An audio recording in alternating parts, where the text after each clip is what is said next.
Evelyn said, "I do," without looking at me. I had spent the entire ceremony telling myself that she might hesitate. It was a foolish hope, but I had carried it into the ballroom with me and held onto it until the final possible second. When she smiled at Adrian and allowed him to place a ring on her finger, that hope finally died. Everyone around me began clapping. I joined them because sitting still would have drawn attention, and I had already lost enough dignity by coming. 1 week earlier, Evelyn had been sleeping in my bed. Now I was watching her become someone else's wife.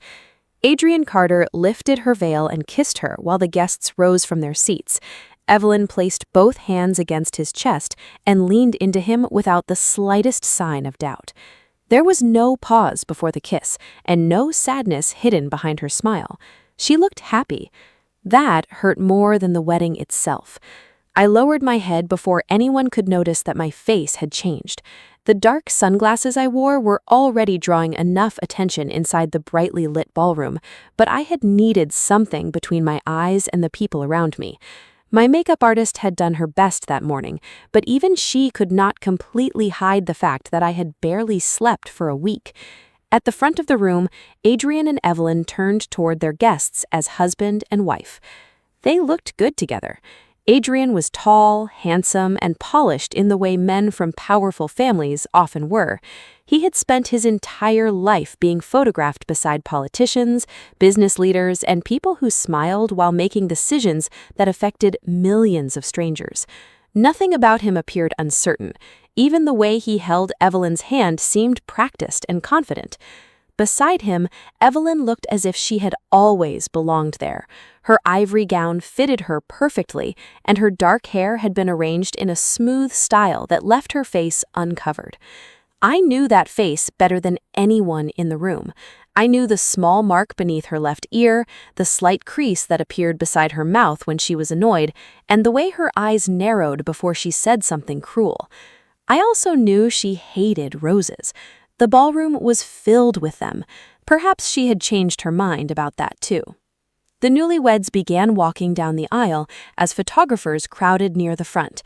Evelyn smiled at the guests on both sides, but her eyes did not reach the back row where I stood.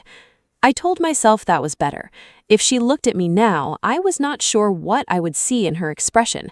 Guilt would have made me angry, pity would have humiliated me, and happiness would have broken whatever was still holding me together. She passed without turning her head. Only after the doors closed behind the wedding party did I finally release the breath I had been holding. The woman seated beside me wiped tears from her cheeks and smiled. That was beautiful, wasn't it? I looked at the closed doors. Yes, I answered, because explaining the truth would have taken too long. The guests began moving toward the reception room. I remained beside my chair until the row had cleared, then reached into my purse and checked my phone. There were 7 messages from Mia. My older sister had started sending them before the ceremony. "You can still leave. Maya, I am serious. Watching him marry her will not give you closure." The 4th message had arrived 20 minutes later. "Please tell me you did not actually go."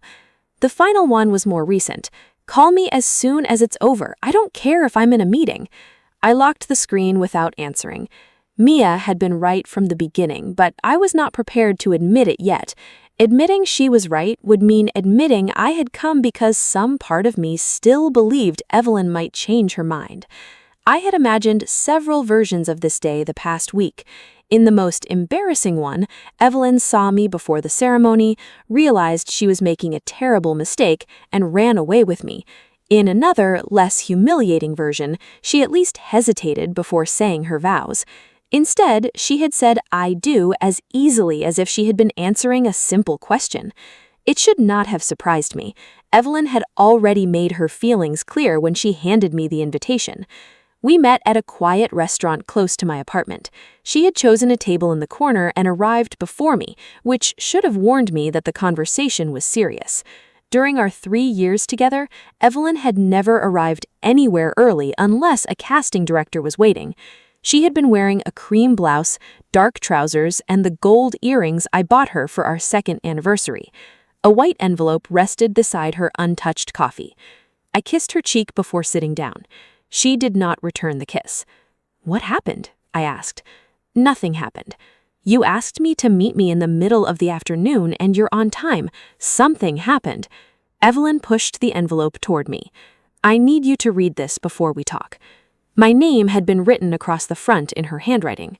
I opened it while she watched me. The card inside was thick enough to feel expensive. Adrian Carter's name appeared first in raised gold letters, followed by Evelyn's. I read the date twice. The wedding was 7 days away. For several seconds, I could not understand what I was looking at. Evelyn was sitting across from me, wearing my earrings and holding the same handbag she had left beside my bed that morning. "This is your name," I said. "I know. You're getting married next Saturday." "Yes." I waited for her to explain that it was a joke, a publicity stunt, or part of some complicated film contract. Anything would have made more sense than the calm expression on her face. "You slept at my apartment last night. I didn't know how to tell you. You could have started before sleeping with me." Her expression tightened. "Keep your voice down." The restaurant was nearly empty and nobody was close enough to hear us. I stared at her. "You're worried that I might embarrass you?" "I'm trying to have a private conversation. You gave me an invitation to your wedding. Privacy stopped being the biggest problem several minutes ago." Evelyn looked away and reached for her coffee. That small movement told me more than anything she had said. She was not shocked by my reaction because she had already imagined it would happen. She knew she was going to hurt me and had come prepared to wait until I became quiet. "How long?" I asked. "How long what? How long have you been with him?" "Maya, it's complicated. It can't be more complicated than being my girlfriend while planning a wedding with someone else." She sighed as if I was making the conversation difficult on purpose. "I met Adrian 4 months ago." I thought about the previous 4 months. Evelyn had spent several weekends away for supposed photo shoots and meetings. She ignored calls because her schedule was busy. When she came home, she was often tired and irritated, and I had blamed myself for asking too many questions. "You were with him every time you told me you were working?" "Not every time." I almost laughed, but nothing about her answer was funny. "You think that makes it better?" "I'm not trying to make you feel better. I'm trying to tell you what happened." "Then tell me." Evelyn folded her arms across her chest. "Adrian and I met at a fundraiser. His father's campaign was looking for actors to support an arts program, and we started talking. Things developed from there." "Things developed while you were coming home to me." "Yes." The ease with which she admitted it made my stomach turn. Did he know about us? He knew I had been seeing someone. Seeing someone? What was I supposed to call it? I thought girlfriend would have worked. Evelyn looked at me for a moment before speaking. That word meant more to you than it did to me. I felt as though she had slapped me. 3 years of birthdays, hospital visits, shared rent, family dinners, and waking up beside each other had suddenly become something I had misunderstood. "You told me you loved me." "I did. Last week." "I can care about you and still know that this relationship has no future." "You decided that without telling me. You wouldn't have listened. You never gave me the chance." "I have spent years waiting for things to change, Maya. Your career is still in the same place it was when we met. Mine was heading there too, and I refused to let that happen." I stared at her. "So this is about Adrian's family?" "His family is part of it. Adrian's father was the leading candidate for president. His mother owned a media company with interests in television, publishing, and film. Marrying into the Carter family would place Evelyn in rooms she had spent her entire career trying to enter." "What is the other part?" I asked. Evelyn did not answer immediately. I should have stopped. I already knew enough to leave, but pain has a way of making people search for the sharpest possible explanation. "Do you love him?" She looked directly at me. "I want him." The words were chosen carefully. That wasn't what I asked. It is more honest than pretending love is the only thing that matters. What does he give you that I didn't? A change passed through Evelyn's face. For the first time since I arrived, she looked almost angry. Perhaps she had been waiting for that question. He makes me feel like I am with someone who knows what she wants from life. I knew what I wanted. You wanted me, and you thought that should be enough. I wanted a life with you. You wanted us to keep struggling together and call it romantic. That isn't fair. It is the truth. I was tired of pretending that living from one audition to the next was temporary. I was tired of hearing that your next role might be the one that changed everything. Nothing changed. I supported you when your career was worse than mine. I didn't ask you to. No, you only let me pay your half of the rent for 8 months. Her eyes hardened. This is exactly why I didn't want to have this conversation. Because I remember what actually happened? Because you always make yourself the injured one. I pushed the invitation away. You're marrying another man while you are still in a relationship with me.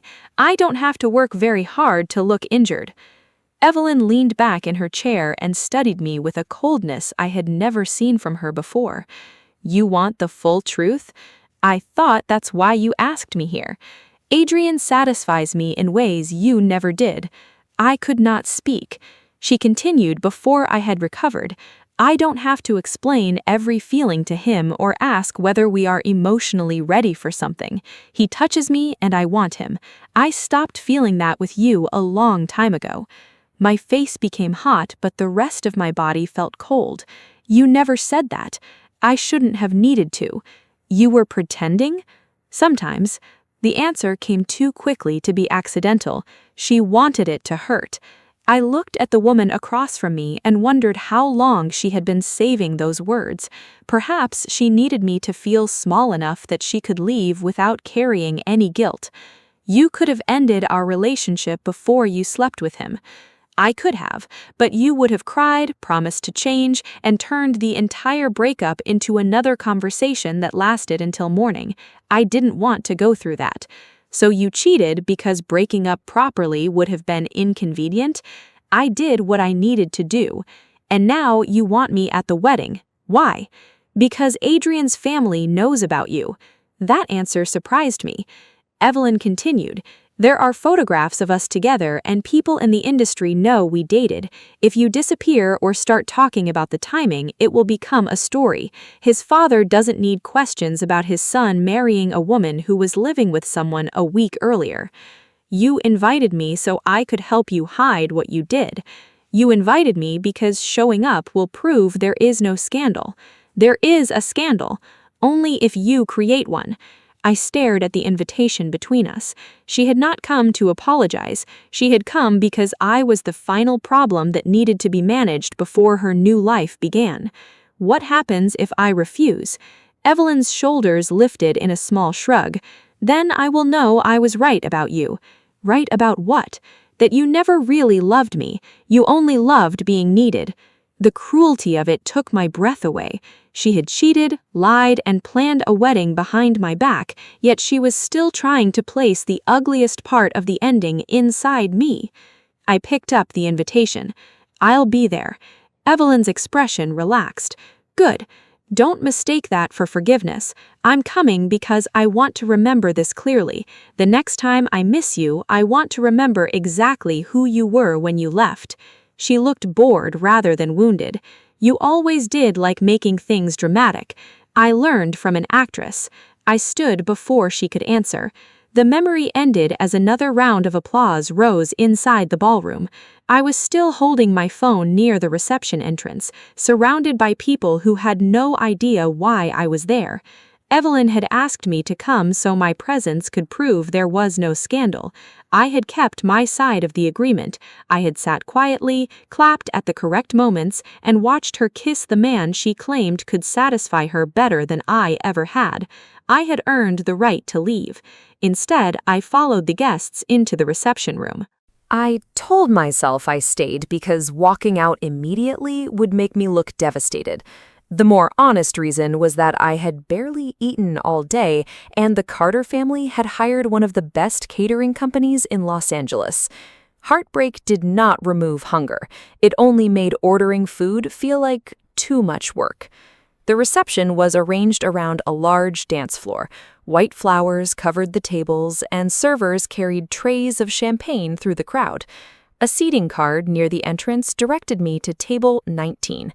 There were 19 tables. Mine was at the back of the room beside the service doors.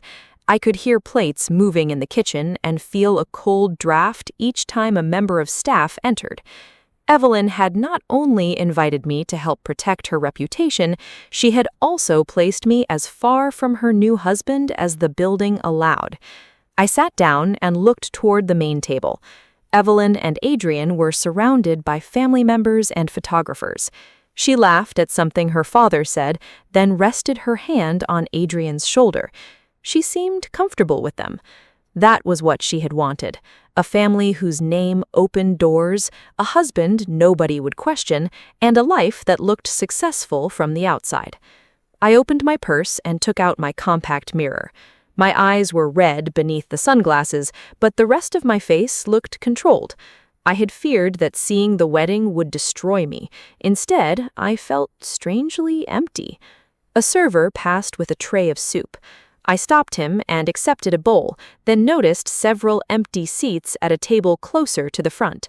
The guests assigned there appeared to be taking photographs near the windows. I carried the bowl over and sat down. It was not a proud decision, but I refused to eat lobster bisque beside a kitchen door while Evelyn enjoyed a presidential view of the room. I had taken only a few spoonfuls when a wedding coordinator approached. "Excuse me, miss, may I see your seating card?" I showed it to her. She compared the number to the table and gave me an apologetic smile. "You are assigned to table 19. "I know. This table is reserved for members of the film delegation. I'll move as soon as I finish." Her smile became more strained. "They are returning now." I looked over her shoulder. Several people were already walking toward us. There was no way to remain seated without causing a scene, and Evelyn would probably enjoy hearing that security had removed me before the first dance. I placed the spoon inside the bowl and stood up. "Sorry." The coordinator offered to carry the bowl to my table, but I told her it was fine. I picked up my purse and returned to the back of the room while she quickly rearranged the place setting. The other guests assigned to table 19 had arrived. They were older relatives of Adrian's mother and spent several minutes trying to work out how I was connected to the family. I told them I knew Evelyn through work. It was not entirely a lie, although work had never shared my bed or kept clothes in my apartment. One of the women began explaining Adrian's childhood to me in great detail. I nodded at the correct moments while searching my purse for my sunglasses case. The case was empty. I checked again, then searched beneath the table. I had removed the sunglasses while eating. They were still at the table near the front. I excused myself and crossed the room. The members of the film delegation had returned. 2 producers were seated on one side of the table, and a familiar actress stood speaking to them with her back partly turned toward me. I recognized Olivia Hart immediately. Everyone did. She had the kind of fame that made introductions not necessary. Olivia had won 2 Academy Awards, produced several successful films, and spent more than a decade being described as one of the most beautiful women in Hollywood. She was wearing a fitted black suit over a silk blouse, with her dark hair falling in smooth waves around her shoulders. There was nothing loud about her clothing, but she still drew more attention than anyone around her. One of the producers handed her my sunglasses. Olivia examined them before looking toward the half-finished bowl in front of her. "I thought you said the soup had arrived." "It did. Someone appears to have eaten it." The coordinator noticed me approaching and looked relieved. "I believe these belong to her." Olivia turned. For a moment, neither of us spoke. Her photographs had never captured how direct her gaze was. Her eyes were a clear green, calm but watchful, and they settled on me without the automatic smile celebrities usually offered strangers. I stopped beside the table. "I'm sorry, those glasses are mine." Olivia glanced down at them. "I assumed they belonged to the person who was sitting here." That was me. Her gaze shifted toward the bowl. I also ate some of your soup. One of the producers looked away, but I saw his mouth move with a suppressed smile. Olivia did not laugh. She studied me for another second before holding out the sunglasses. I had noticed. I took them carefully. Our fingers brushed, and I pulled my hand back more quickly than necessary. I thought the seat was empty. The seat was empty. I waited. She looked at the bowl again. The soup was less available. The producer finally laughed. The remark was dry rather than playful, but it loosened something in my chest. I almost smiled before remembering where I was. "I'm sorry," I said again. The coordinator moved me before I could finish it. "I can order another bowl." "That would probably be best." Olivia's eyes remained on my face. I realized she could see how red they were now that I was holding the sunglasses instead of wearing them. I put them on, but it was too late. Her attention moved briefly toward the main table. Evelyn was standing beside Adrian, while another photographer arranged them with their parents. When Olivia looked back at me, her expression had changed slightly. "You were at the ceremony. So were several hundred other people. You were wearing those." She gestured toward my glasses. "I had my reasons. I can see that." There was no pity in her voice, which made the observation easier to accept. I placed one hand around the strap of my purse.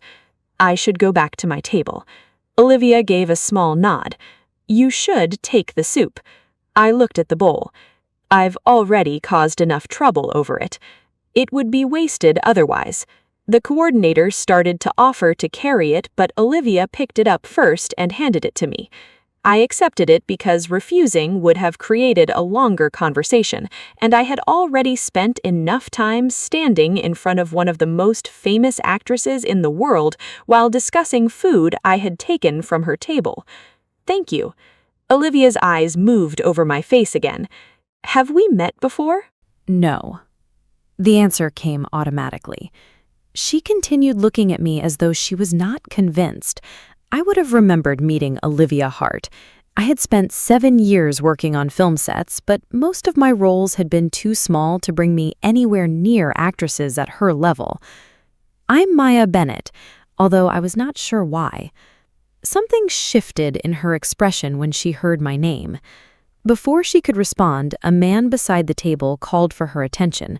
A photographer was waiting near the windows, and the rest of the film delegation had started gathering for a group picture. Olivia looked toward them, then back at me. "Maya Bennett," she repeated quietly. The way she said my name made it sound as though she had heard it before. I wanted to ask what she remembered, but Evelyn's voice rose behind me. "Maya." My body became tense before I turned. Evelyn stood several feet away in her wedding gown. Adrian was speaking with his father near the main table, which had given her just enough time to come looking for me. She looked at the bowl in my hands, then at Olivia. Her smile remained in place, but I knew the warning in her eyes. "I wondered where you had gone." "You placed me beside the kitchen. I didn't go far." Olivia's gaze moved between us. Evelyn ignored the comment and turned toward her. "Olivia, thank you for coming. Adrian and I were hoping to speak with you before you leave." "I'll find you later." Evelyn clearly did not like being dismissed, but she kept smiling. Then she looked at me. "Could we speak privately?" I was about to sit down. "It will only take a moment." I followed her because refusing in front of Olivia would have given Evelyn another reason to accuse me of creating a scene. She led me into a quiet hallway outside the reception room. As soon as the doors closed behind us, her smile disappeared. "What are you doing?" "Carrying soup?" "You know what I mean." "I was returning for my sunglasses." "And somehow you ended up introducing yourself to Olivia Hart?" "She was holding them." Olivia looked through the glass doors. Olivia was still standing near the table, listening to one of the producers. Her eyes briefly lifted toward us. Evelyn lowered her voice. "Do not use my wedding to make industry connections." I stared at her. You think I planned to steal her soup so she would cast me in a film? I think you have spent years waiting for someone important to notice you. The insult was familiar, but it still found its mark. I came because you asked me to. You came because you wanted to prove you were not broken. No, Evelyn, I came because you threatened to make me responsible for the scandal you created. You agreed to behave. I have behaved. I watched you marry him and I didn't say a word. Her jaw tightened. Then keep it that way. I looked at her wedding ring. Are you afraid I'll tell Adrian that you were in my bed last week? He knows enough. Does he know you came home to me after seeing him? Evelyn's expression hardened. That part is none of his business. He's your husband, and you are my past. Stop confusing the two. The words hurt, but I refused to let her see it. You don't need to worry. I have no interest in ruining this for you. Good. I think you'll manage that yourself. Her eyes narrowed. You always become cruel when you're embarrassed. I almost admired her ability to say that while wearing a wedding dress she hid from me. I'm not the cruel one here. Evelyn stepped closer. You came because you hoped I would look at you during the vows. I didn't. You hoped seeing you would make me doubt my choice, but it didn't. Adrian is the man I wanted, and I am relieved that I chose him. She did not raise her voice. She did not need to. I made that clear, I said. Then stop looking at me like I took something from you. You did. No, Maya, I stopped giving you something that no longer belonged to you. The hallway remained quiet between us. I felt the pain of her words, but beneath it, something else had begun to grow. It was not anger exactly. It was the first clear understanding that the woman I had loved was gone, and perhaps she had been gone for much longer than a week. I opened the door to the reception room. Enjoy your wedding, Evelyn. She did not follow me. I returned to table 19, placed the soup in front of me, and finished it while the first dance began. I did not look at Evelyn again. When I finally left, the reception was still crowded. I collected my coat and stepped outside into the cool evening air. My phone rang before I reached the street. Mia's name appeared on the screen. I answered. Before you say anything, I already know you were right. She was silent for a moment. That bad? She married him. Maya, that was generally how the wedding was expected to end. Despite everything, a tired smile touched my mouth. She told me again that he satisfies her better than I did. Mia's voice changed. She said that tonight? Last week. Tonight she only reminded me that she chose him and felt relieved about it. I am going to prison. You would hate prison. I would adjust. I stopped near the hotel entrance as cars moved through the circular driveway. I'm going home. I'm coming over. You don't have to. I know. That is what makes it love rather than a court order. The line was very Mia, and under different circumstances I might have laughed. I'll bring wine. I'm already holding it. I looked across the driveway and saw her car waiting near the entrance. Mia stood beside it with her phone pressed to her ear and a bottle hidden badly inside a paper shopping bag. I ended the call and walked toward her. Before getting into the car, I glanced back at the hotel. Olivia stood near one of the tall windows inside the reception room. She was speaking to a producer, but her gaze seemed to be directed outside. For one strange moment, I thought she was watching me. Then someone stepped between us and I lost sight of her. I told myself it meant nothing. At that point, I had no reason to believe I would ever speak to Olivia Hart again. 1 month later. Mia entered my apartment without knocking and found me reading lines for a commercial audition. "You need to sit down," she said. "I am sitting." "Then remain there." She closed the door and held up her phone.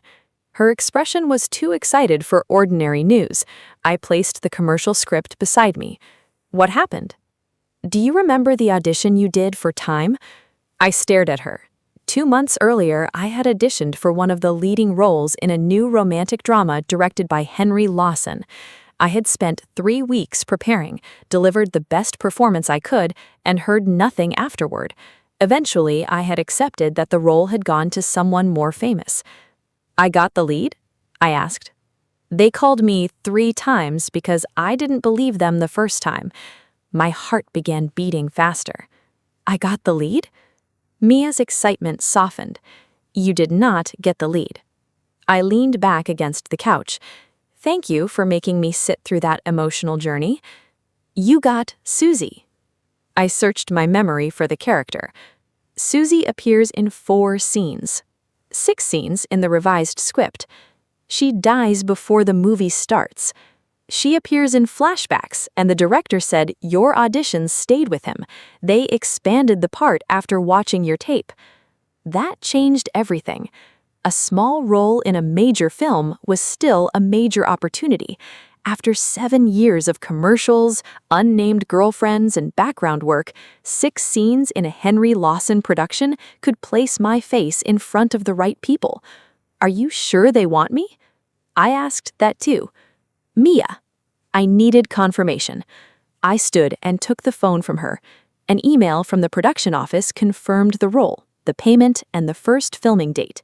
My name appeared beneath the title. For the first time in a month, Evelyn was not the first thing in my mind. "I got it," I whispered. "You got it." Mia threw her arms around me. I held her tightly, feeling something inside me begin to move again. It was not happiness yet, but it was close enough that I had almost forgotten the difference. Then Mia slowly released me. "There are 2 details I haven't told you." The caution in her voice made my excitement weaken. "What details?" "The film's star is Olivia Hart." I looked at her. "The woman from the wedding?" "You met Olivia Hart at the wedding and neglected to mention it?" "I ate her soup." Mia stared at me for several seconds. "We will discuss that later. What is the second detail?" She took the phone and opened the revised cast list. The original second lead dropped out yesterday. Adrian Carter's family recently invested in the distributor, and the replacement was announced this morning. She handed the phone back to me. Evelyn Brooks's name appeared directly beneath Olivia's. For several seconds, I could only look at it. "I have to work with her?" "Yes." "Does she know?" "The casting announcement is already public. She knows." A new email arrived while I was still holding the phone. It contained the first week's call sheet and the pages for my opening scene. I opened the attachment. Susie's first flashback was a private bedroom scene with Olivia's character. The scene ended with an argument, a confession, and a kiss. According to the call sheet, Evelyn would also be on set that morning. 1 month after watching her marry another man, I was going to stand in front of Evelyn and kiss Olivia Hart.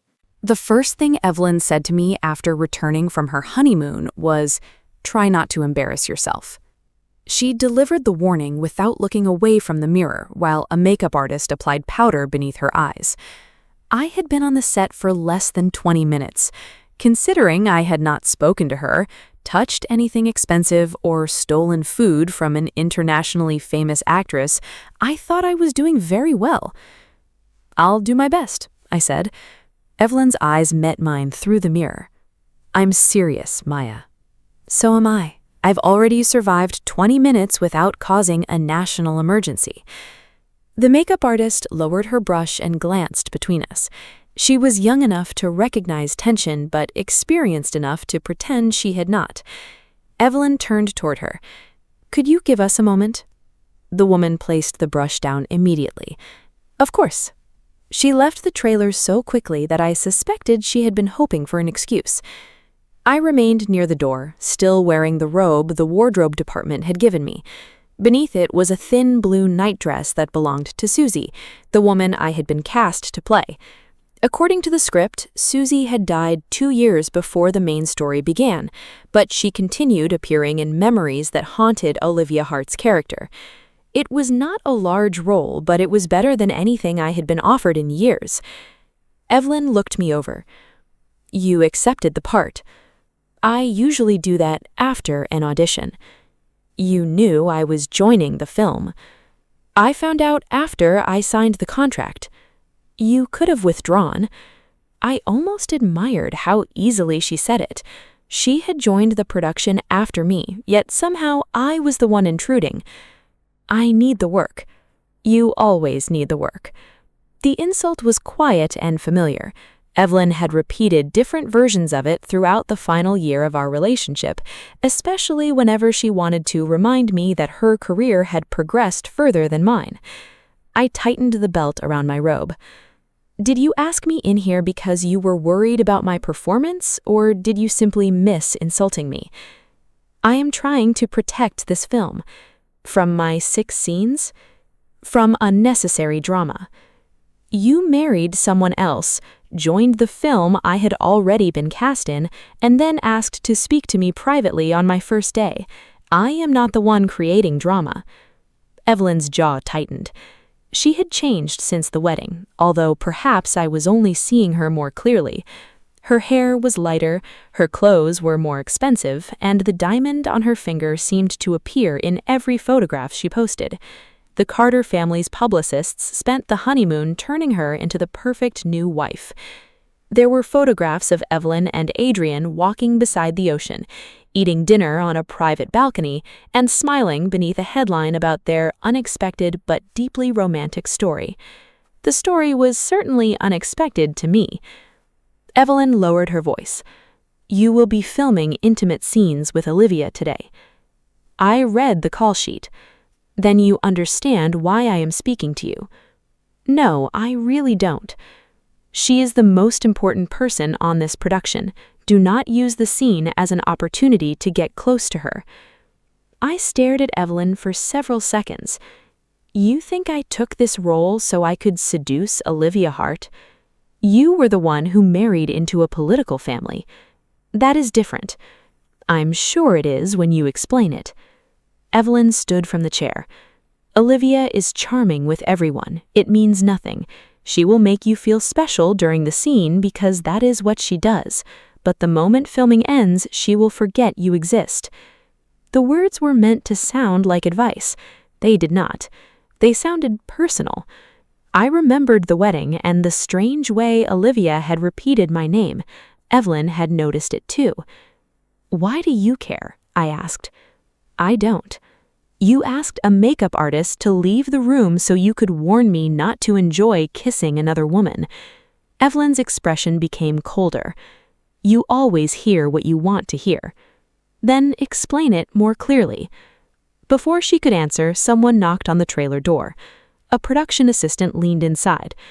"Miss Bennett, they need you on set for blocking." "I'll be there." The assistant disappeared. I turned back to Evelyn. She had already returned to her chair as if the conversation had ended according to her plan. "Good luck," she said. The words were polite, but her tone made them sound like a threat. I left before she found a new way to ruin my morning.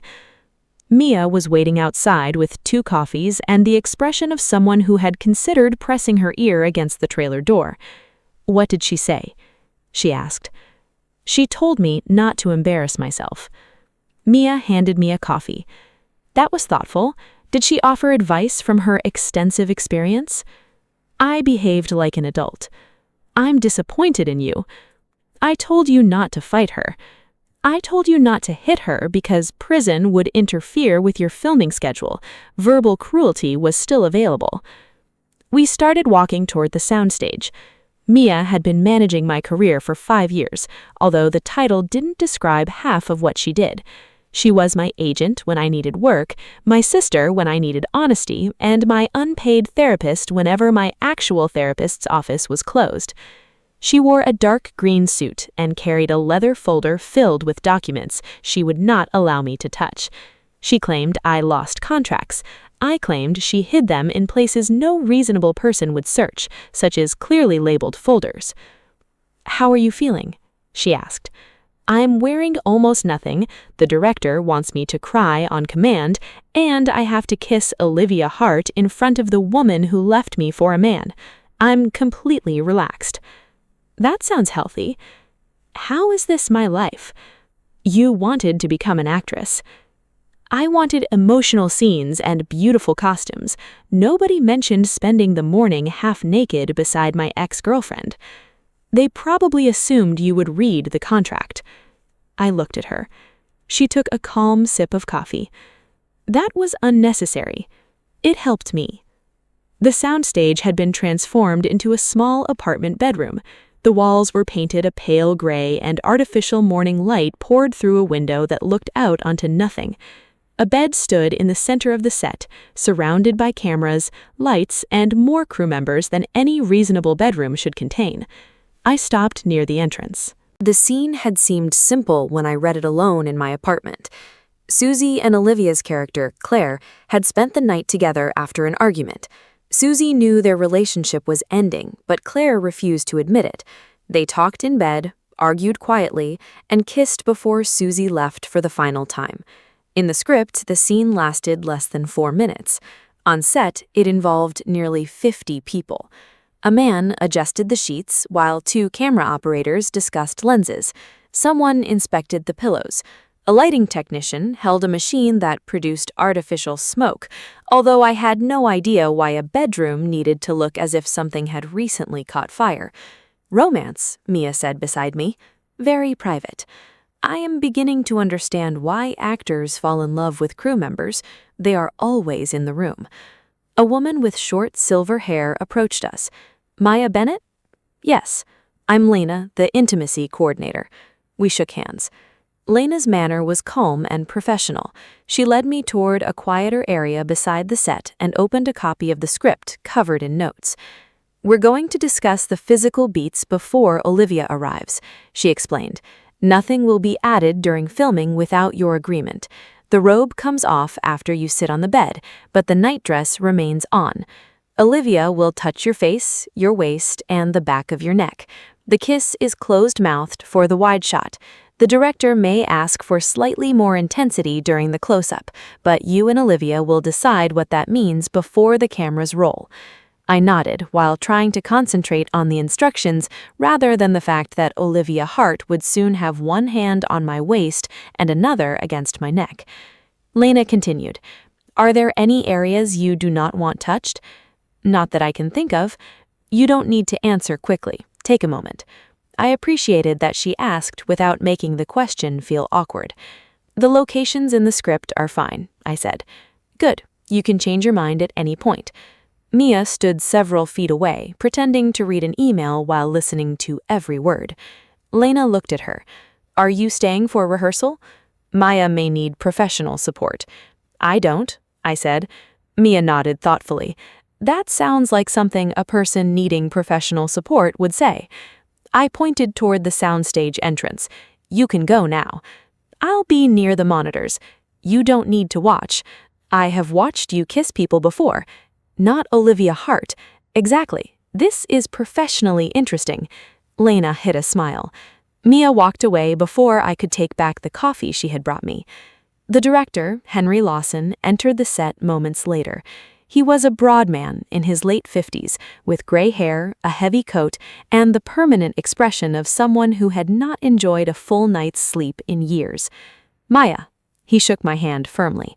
"Thank you for trusting me with the role," I said. "You earned it. Your audition was the only one I watched twice." The compliment surprised me. "I didn't know that."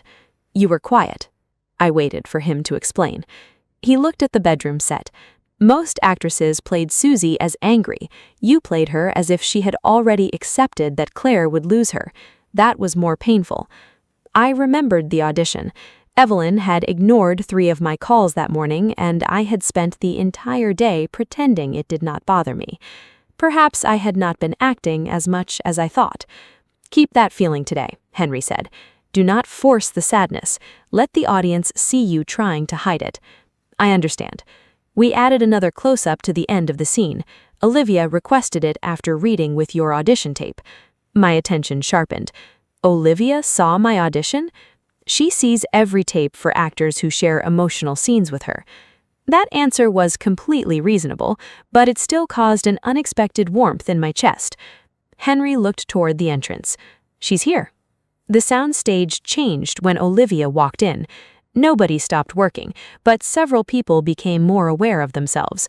Conversations quieted, assistants stood straighter, and one young crew member nearly walked into a lighting stand while trying not to stare. Olivia wore dark trousers and a long camel coat over her costume.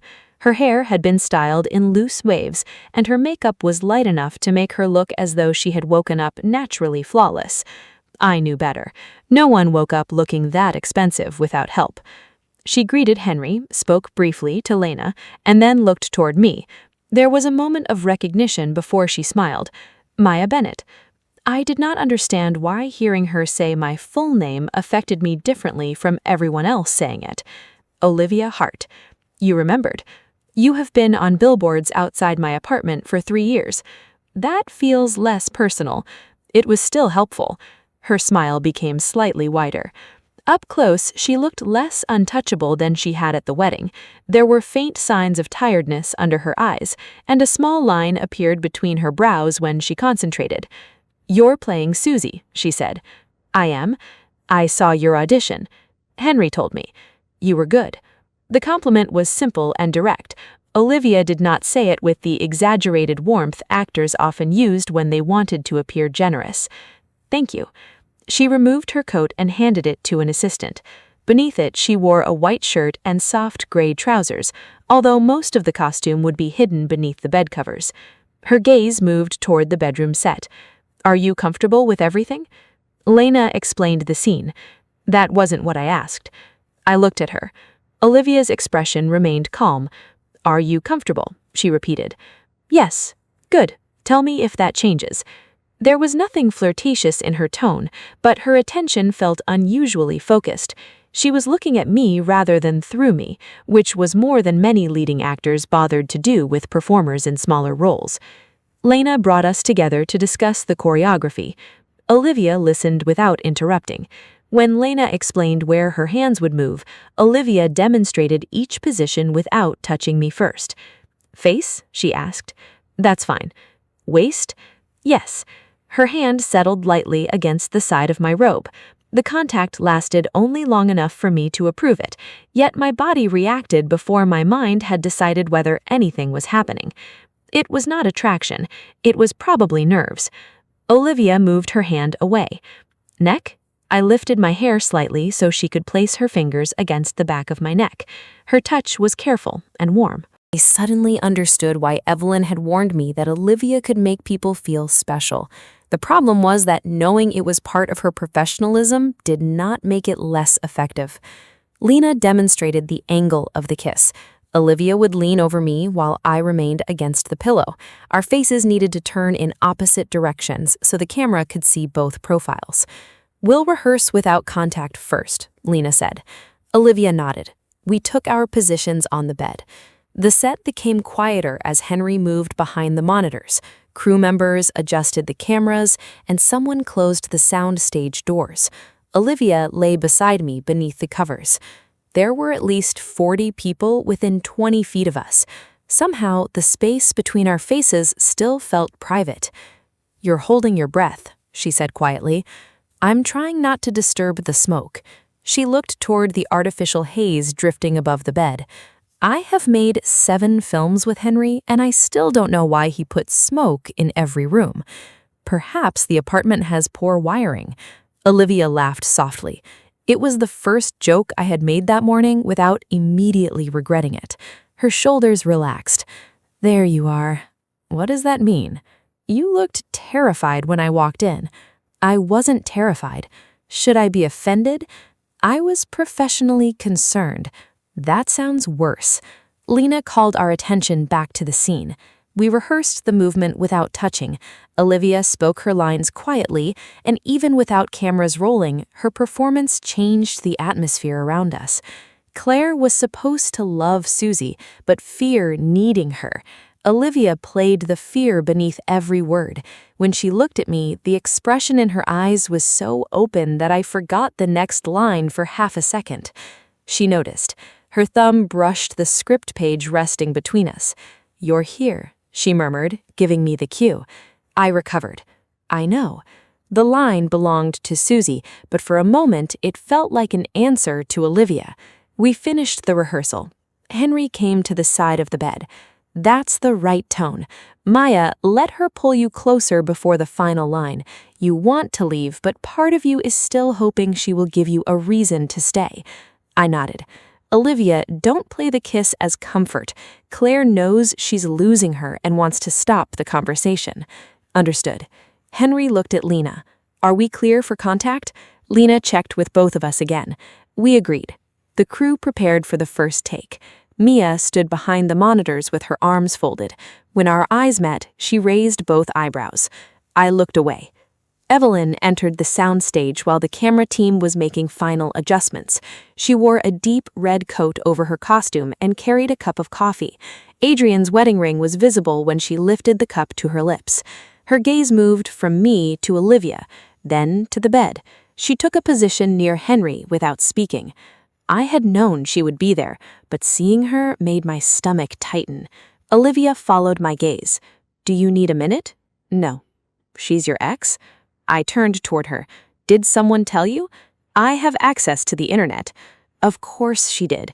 The wedding received coverage for days. Several articles had mentioned that Evelyn had previously been in a long-term relationship with another actress, although most had avoided using my name because I was not famous enough to improve their headlines. "Does it bother you that she's watching?" "It bothers me that she exists, but I've learned to work around it." Olivia looked as though she wanted to smile, but decided not to. Henry called for silence. The slate came down in front of the camera. Scene 28, take 1. The clapper snapped. Action. Olivia became Claire immediately.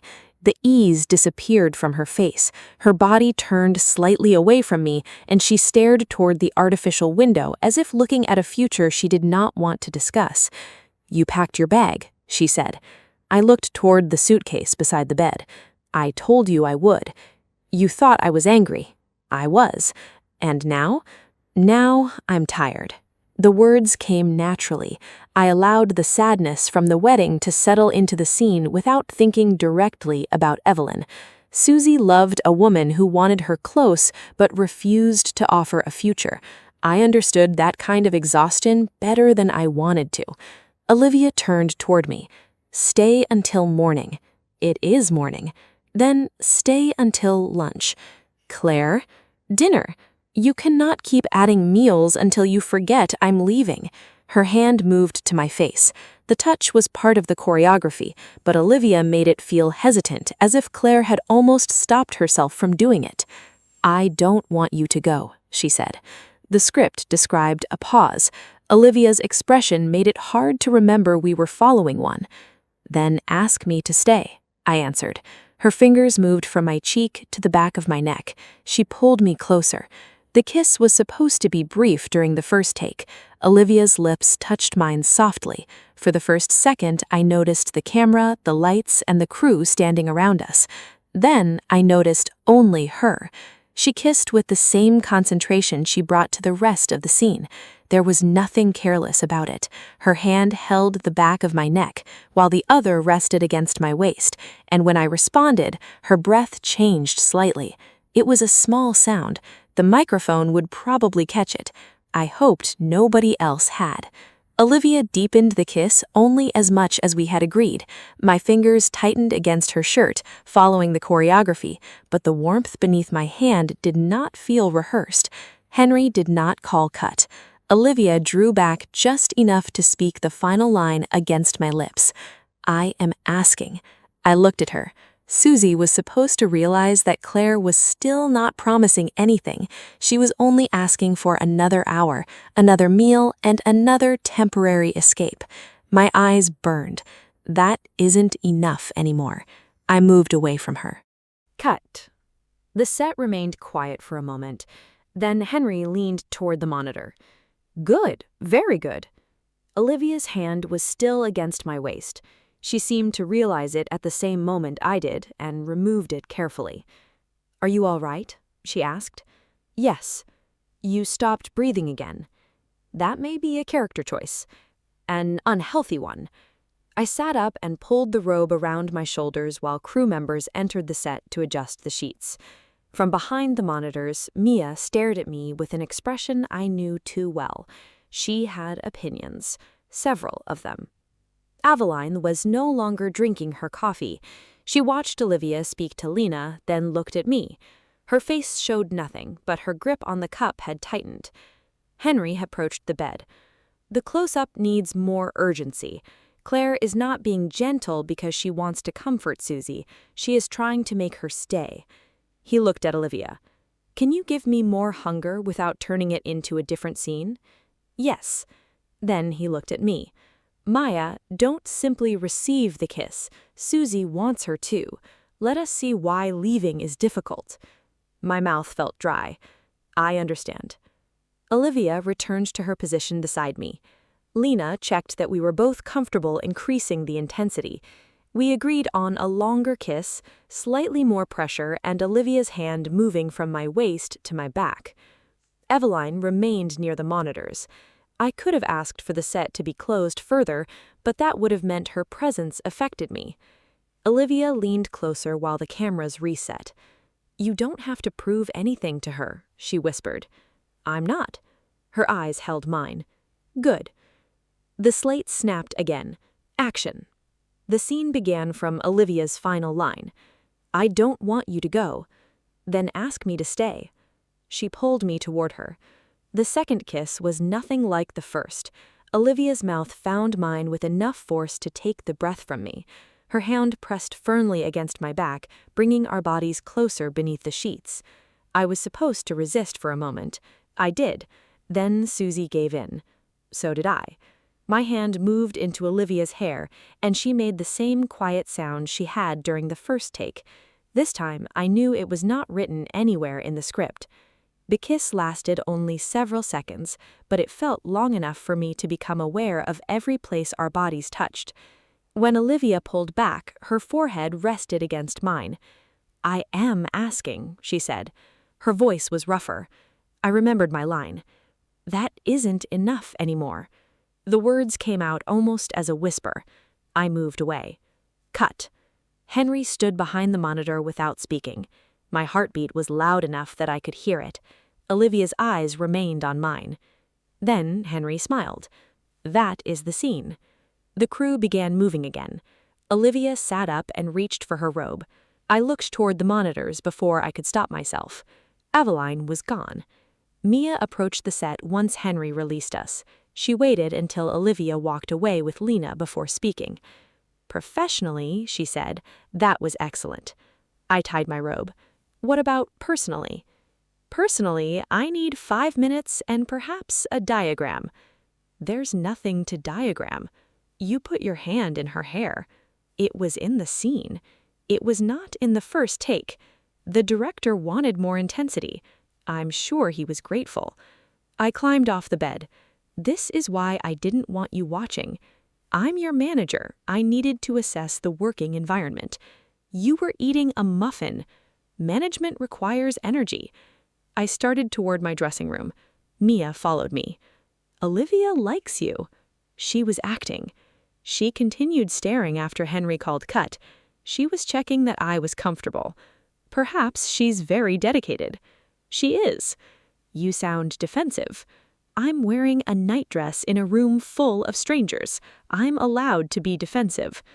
Mia held the dressing room door open for me. Eveline left quickly. I noticed. You noticed while Olivia Hart was lying on top of you? She was not lying on top of me. Would you prefer professionally pressed against you? I shut the door in her face. She opened it again before it latched. You cannot lock your manager out. You have a key? I manage your contracts. Of course I have a key. That does not explain anything. Mia stepped inside and closed the door. Her teasing expression softened. Are you okay? I sat in front of the mirror. The question required a more honest answer than I wanted to give.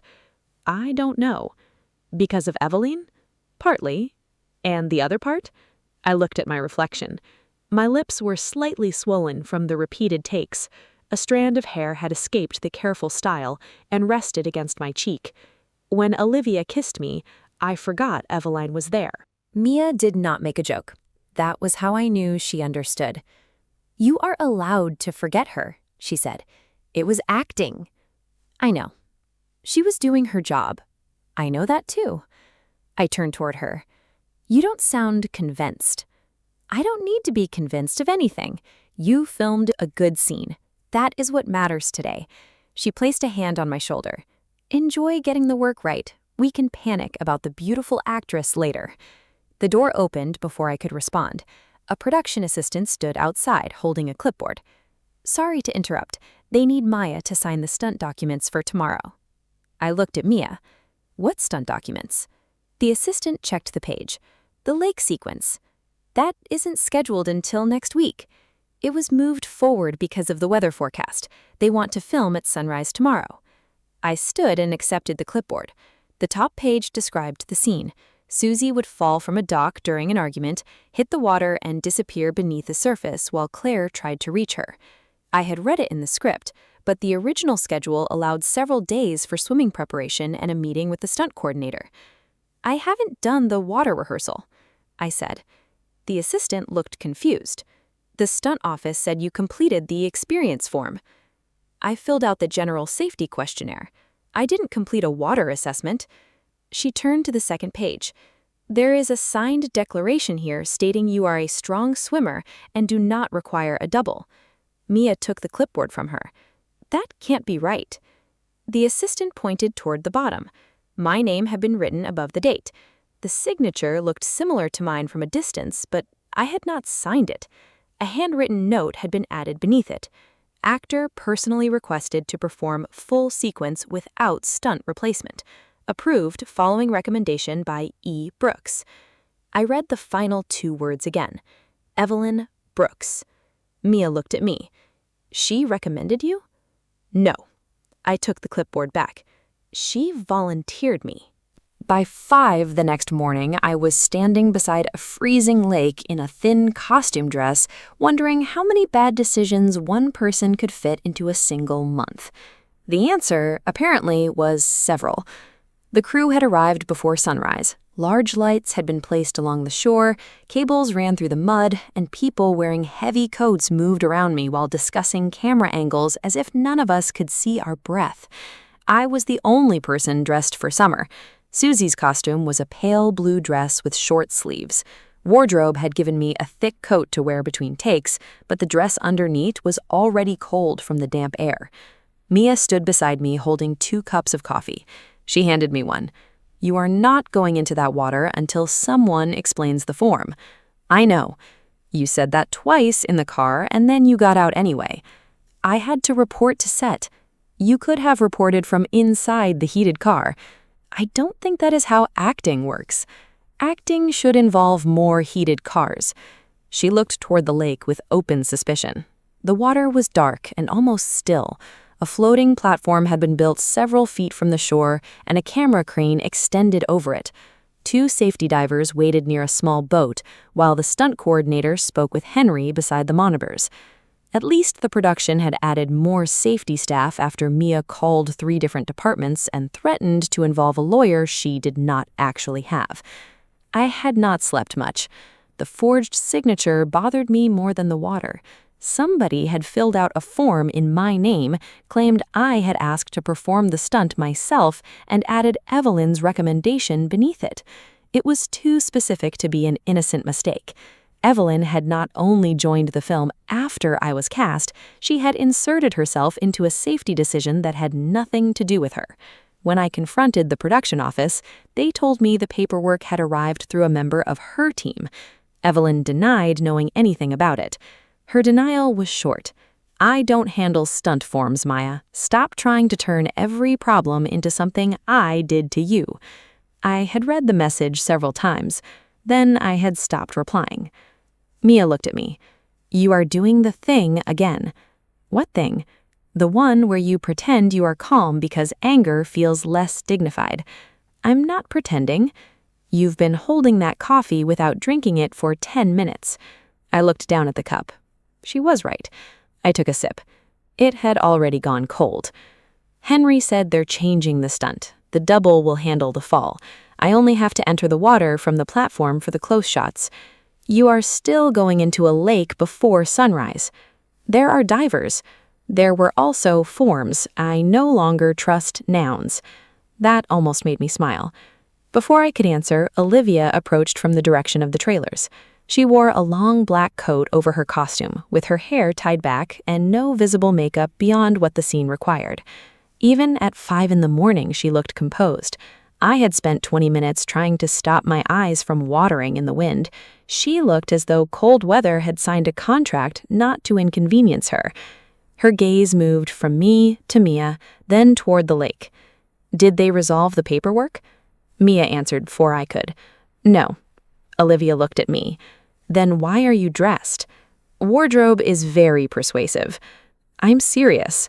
So is wardrobe. Her expression did not change. I gave up. They removed the full stunt. I'll only be in the water for the close shots. After the fall? Yes. Who approved that? Henry, the stunt coordinator, and me. Olivia's eyes narrowed slightly. You approved it after someone forged your signature? I approved a different version. That is not the same as trusting the process. Mia lifted her coffee in agreement. I looked between them. I don't need 2 people managing me. You barely listened to one. Olivia ignored her and stepped closer. Have you done a water test? Not yet. Then you are not filming until you do. I stared at her. You cannot decide that. I can delay the scene. Because you're the lead? Because I am also a producer. That silenced me. I had known Olivia's company was involved in the film, but I had not realized how much authority she held over the production. She looked toward Henry. I'm speaking to him. Olivia. She stopped. I can handle this. I did not say you couldn't. That is exactly what your face is saying. My face has been difficult for publicists for years. Mia looked down at her cup, but I saw her mouth move. Olivia continued, more quietly. This is not about whether you're capable. Someone signed your name on a safety document. Until we know why, I am not comfortable pretending it's a clerical mistake. The words were reasonable. That made them harder to argue with. She walked toward Henry before I could respond. Mia watched her go. She likes you. She likes safety. She can like 2 things. This is not the time. I know, I'm simply collecting information. You collect information like a gossip columnist. I collect it more accurately. Henry called a meeting near the monitors. The stunt coordinator, a broad woman named Rachel, showed us the revised plan. The double would perform the fall from the dock. After that, I would enter the water from a low platform with a safety line attached beneath my costume. Olivia would swim toward me while 2 divers remained outside the camera frame. Rachel made me repeat the exit signal 3 times. If you feel cold, disoriented, or short of breath, raise your right hand. Do not wait for the scene to finish. The scene does not matter more than you. I appreciated the way she said it. We completed a short water test near the shore. The first step into the lake shocked the air out of my lungs. I had expected cold water. I had not expected it to feel like my bones had been insulted. Rachel watched my breathing and asked me several questions. I answered them clearly, stayed in the water for less than a minute, and returned to shore. Mia wrapped the coat around me. You look blue. That seems dramatic. Your lips are arguing with me. A makeup artist hurried over and checked my face. Henry delayed filming until the sun rose enough to warm the set slightly. It did not help much, but everyone pretended it did. Evelyn arrived just before the first rehearsal. She wore a long cream coat and carried a paper cup. Adrian was not with her, but one of his family's publicists followed several steps behind. Evelyn looked toward the lake, then at me. Her expression gave nothing away. I waited for her to approach. She did not. Olivia noticed. She has not spoken to you today, she said. We were standing near the dock while crew members prepared the camera. I spoke to her through a message last night. What did she say? That I was blaming her for something she didn't do. Do you believe her? No. The answer came before I could soften it. Olivia looked across the set. Evelyn was talking to Henry now, smiling as if the morning had begun normally. Neither do I, Olivia said. I turned toward her. You don't know her. I know what her team submitted. She says she didn't authorize it. Then someone used her name without permission, and she should be more concerned than she appears. That was the part I had not been able to explain to myself. If somebody had forged Evelyn's recommendation, she should have been angry. Instead, she was irritated with me for asking. Rachel called us into position. The first part of the scene took place on the dock. Olivia's character, Claire, confronted Susie after learning she planned to leave town. Susie stepped backward during the argument, the old railing broke, and Susie fell into the lake. The double would perform the actual fall. I only needed to film the dialogue and the close shots before the impact. We rehearsed twice. Olivia remained focused, but I noticed her checking the railing each time I moved near it. During the second rehearsal, she stopped the scene. That section is loose. Rachel examined the wood. It's designed to break. Not until the stunt. Rachel tested it again. You're right, someone loosened the wrong section. The crew replaced it. Nobody said anything about the paperwork, but the silence around us changed. Henry looked furious. The assistant director called for 10 minutes while the set was inspected again. I walked away from the dock. Evelyn intercepted me near the costume tent. You are delaying everyone. I stared at her. A section of the railing was loose. It's a stunt set. Parts of it are supposed to be loose, not the part I was standing beside. You are always looking for reasons to be frightened. I'm not frightened. You should be. Fear is the only thing that has ever made you interesting on camera. The insult was so direct that for a moment I had no answer. Evelyn sipped a cup of coffee. Olivia is already interfering with the schedule because of you. Do not mistake that for concern. Why does it bother you? It doesn't. It seems to. She protects anyone who looks weak. That is how she maintains her reputation. I looked at her closely. You really want me to believe none of this matters to you? It doesn't. Then why are you watching every time she speaks to me? Her eyes hardened. I am watching because you are turning a small role into a production problem. You mean the role you tried to make me perform without a stunt double? I did not fill out that form, but your name was on it. People use my name because it carries weight. You should understand that by now. She started to walk away. I stepped in front of her. Did you recommend me for the stunt? No. The answer came too quickly. I held her gaze. Did you know about it? Evelyn's expression remained cold. You always wanted to prove you were brave. I assumed you would appreciate the opportunity. There it was. Not an admission, but close enough. My hands tightened inside the pockets of my coat. You knew. I knew someone asked whether you could swim. And what did you say? I said you used to claim you could. I can swim. Then why are we having this conversation? Because someone signed my name. Evelyn leaned closer. You know how many actresses would do this scene without complaining? You finally receive a role people might remember, and the first thing you do is make everyone nervous about working with you? I understood what she was doing. She wanted me to feel difficult, ungrateful, small. For 3 years, she had known exactly which insecurity to touch whenever she wanted me to stop arguing. It still hurt, but it no longer controlled me as easily. I am filming the scene, I said. I am simply doing it safely. Because Olivia ordered everyone to protect you. No, because I asked questions you hoped I would be too embarrassed to ask.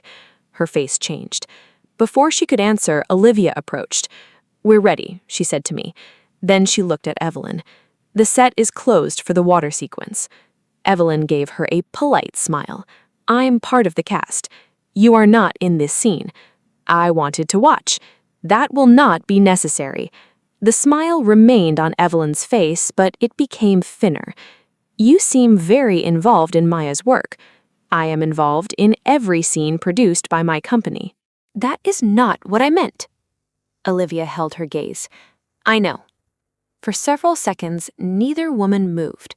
I had the uncomfortable feeling of standing between two people having a conversation that had very little to do with the words they were using. Evelyn looked at me one final time. Try not to miss your mark. Then she walked away. Olivia watched her leave. What did she say to you? Nothing useful. That was not my question. I know. I started toward the dock. Olivia followed. You don't have to protect her. I'm not. You are protecting yourself from saying what happened. I stopped. She knew about the form. Olivia's face became still. She admitted it? She admitted someone asked whether I could swim. She says she didn't sign anything. That is enough to involve production security. I don't want this to become a larger problem. It is already a larger problem. I lowered my voice. I need this job. And you think raising a safety complaint will cost it? I think people in this industry remember who causes delays. Olivia looked at me for a long moment. Then she said, they also remember who stays silent when someone gets hurt. Rachel called us again. The conversation ended because it had to. The first takes went well. The double performed the fall. Olivia ran to the edge of the dock and shouted Susie's name. Then the crew reset for the water close-ups. I changed into a second copy of the dress and climbed onto the low platform. The safety line was attached around my waist beneath the fabric. Rachel checked it twice. Remember the signal, she said. I raised my right hand. Good. Olivia entered the water several feet away. Even she lost her composure for a second when the cold reached her waist. Her eyes widened. That is unpleasant. I laughed softly. It was the most normal moment of the morning. The camera began rolling. I lowered myself into the lake. The cold closed over my body.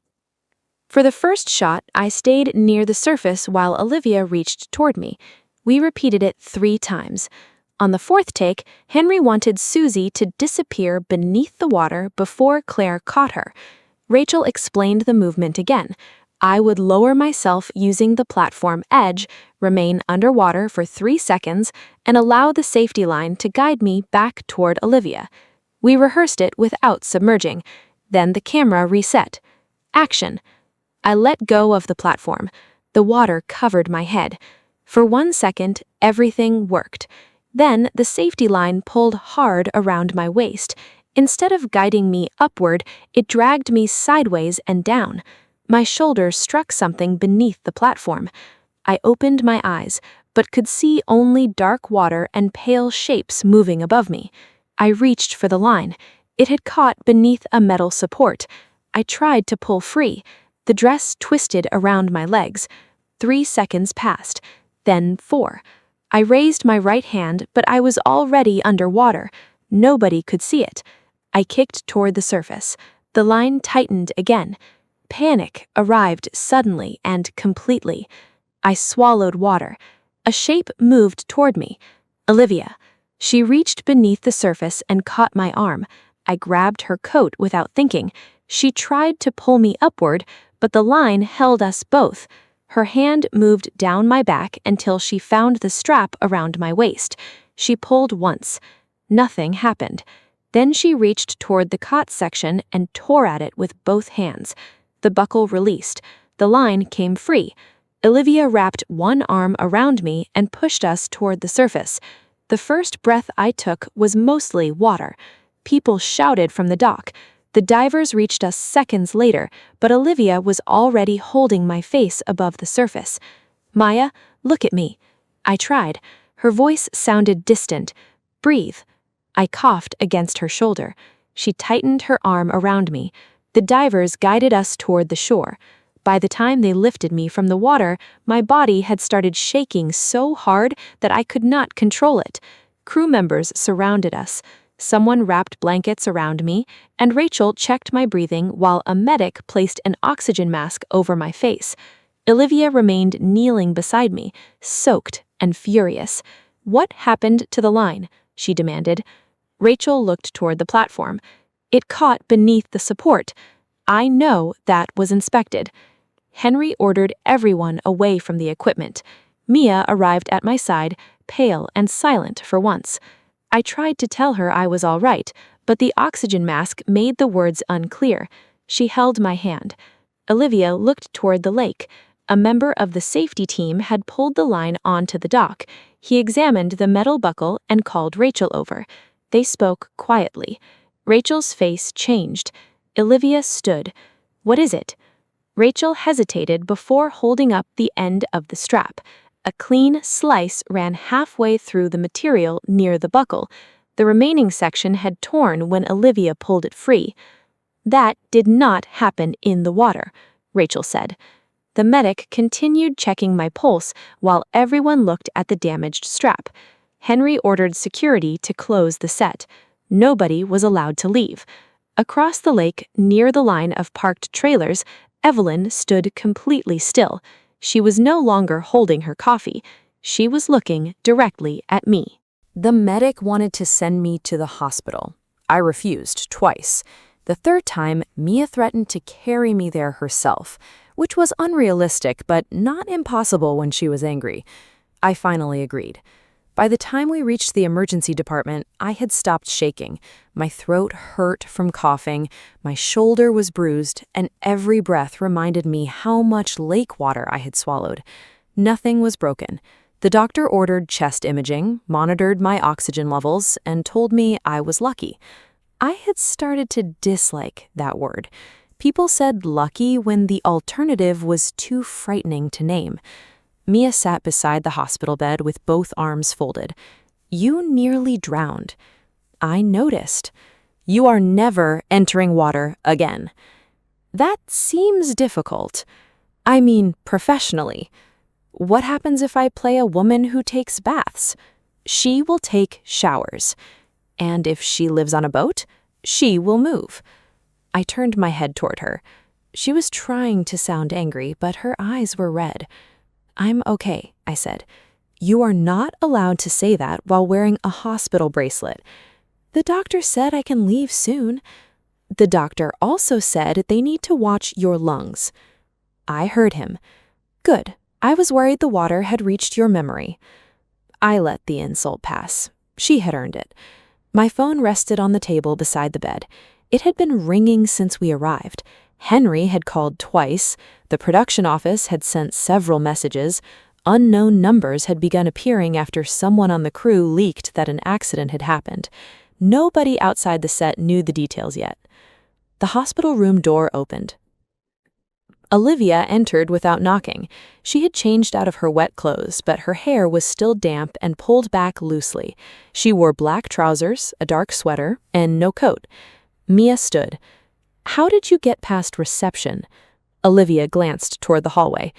"People tend to recognize me. That is irritatingly useful.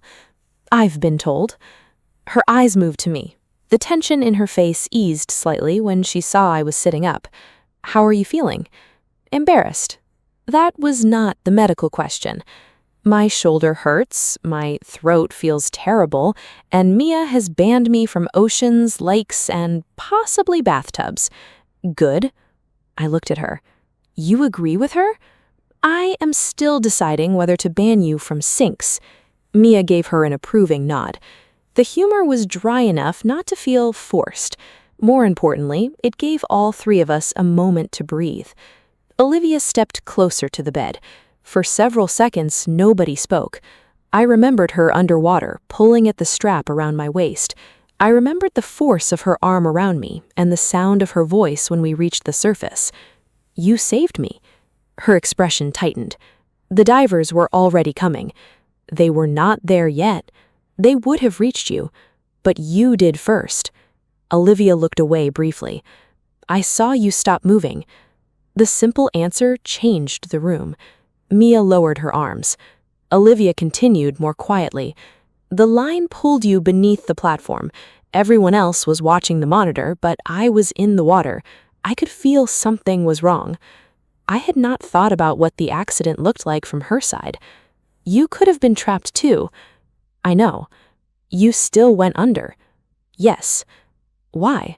Her eyes met mine. Because you were there. The answer should not have affected me as much as it did. She had acted quickly because we were scene partners, because she was close, because any decent person would help. Still, the way she said it left no distance between us.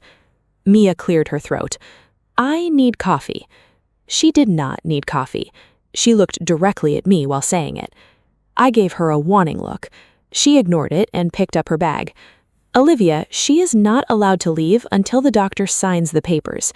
She will attempt to negotiate because she believes hospital rules are suggestions. I do not.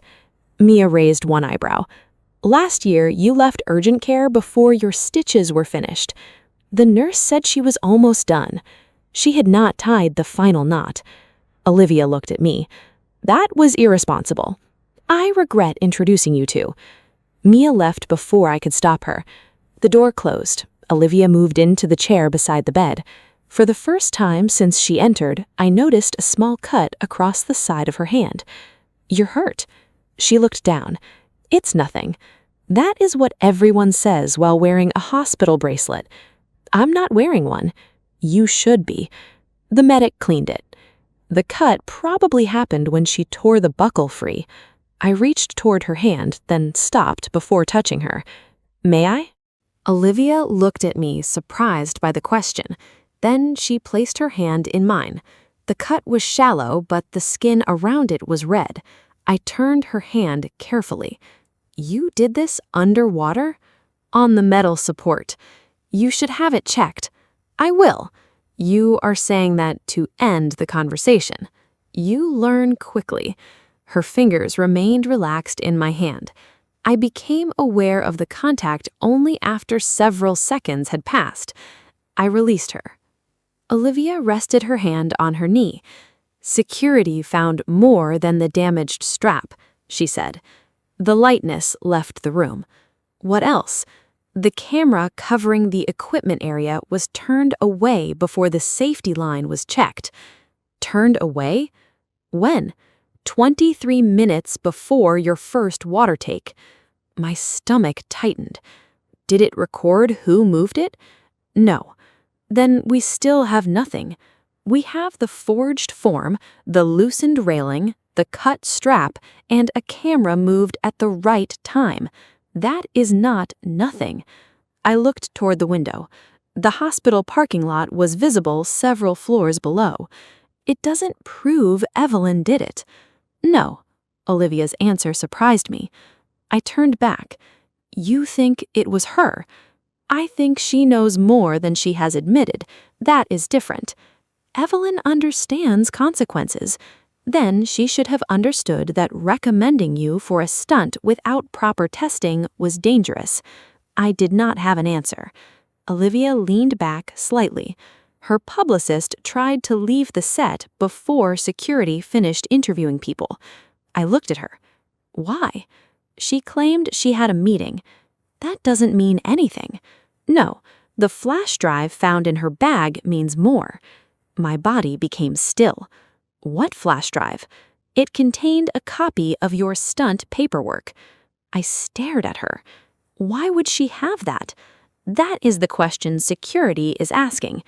The door opened again before I could respond. Mia entered carrying coffee for herself and a bottle of water for me. She stopped when she saw our expressions. What happened? Olivia told her. Mia placed the drinks down very carefully. I would like to speak to Evelyn. No, I said. I did not say I would hit her. You were thinking it loudly. She nearly killed you. We don't know that. She submitted the form. Her publicist had a copy, which is normal in the same way that cutting safety straps is normal. Olivia stood. Production has suspended filming for the day. Evelyn and her team have been asked to not return until the investigation is complete. Mia looked almost satisfied. Good. It will not remain quiet for long, Olivia continued. Too many people were on set. My phone rang again. This time, Mia picked it up before I could. She checked the screen.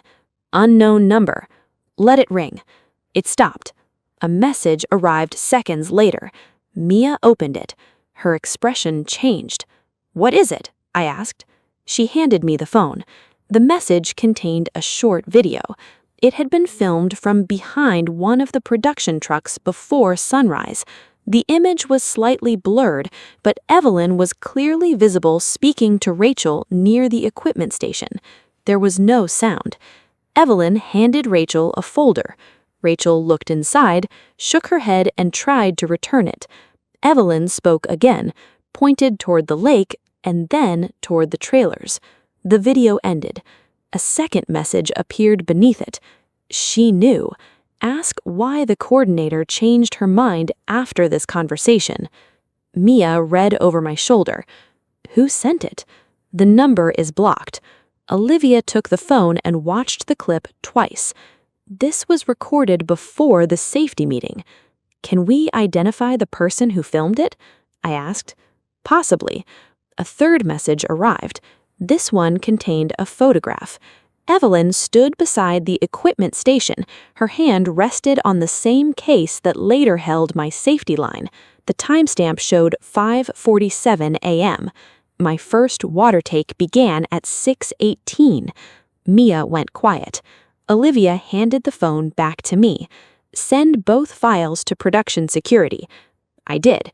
The message delivered immediately. A minute later, Henry called. I answered. Maya, I need to ask you something, he said without greeting. What?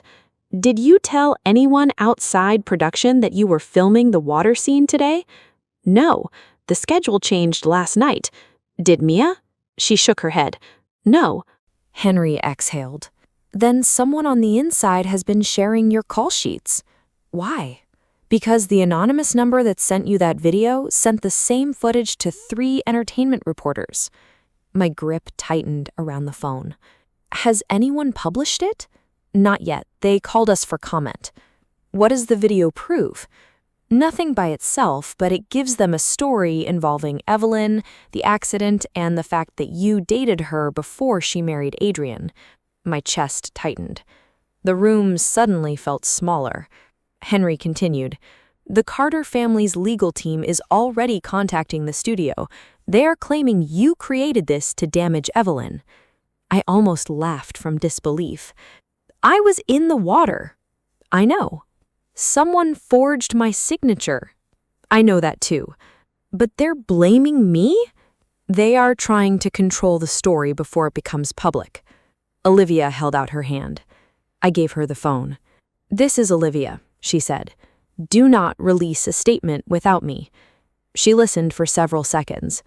No, tell legal that Heartline Studios will respond directly.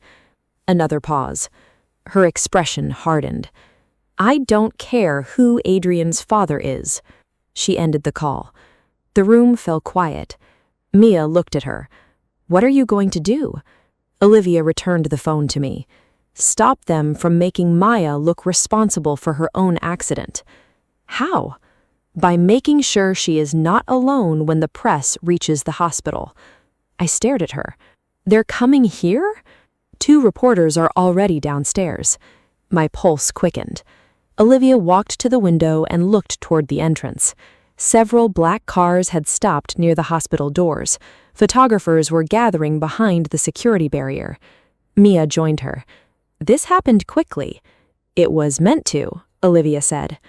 I pushed the blanket aside. What are you doing? Mia asked. Getting dressed. You are not leaving through that crowd.